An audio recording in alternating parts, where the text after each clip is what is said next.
So my daily walk down to the lake started like any other, getting distracted by big birds like this 737.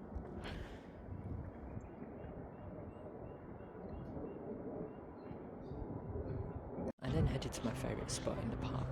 Oh, isn't it lovely?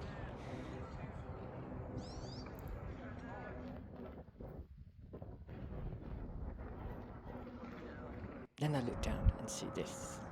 Great. Some lazy person decided not to clean up after themselves. I'll deal with that later. I take a moment to drink my coffee, take in the sights and sounds. All this time, this bird, which I now know is a pine siskin, had other plans for me.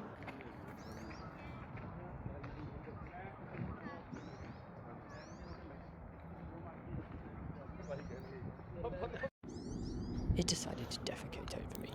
Brilliant.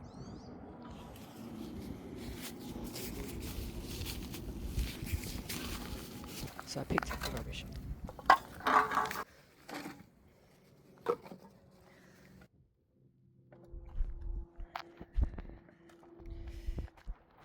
Bye park. Took it to a bin, which happened to be next to a lovely family where my anxiety forced me to stop recording, something I will need to overcome in the future. So here's another bin for you. Then I thought, what would my cats think of this pine siskin? Let's have a look. Now, after this, put your phone down and get outside.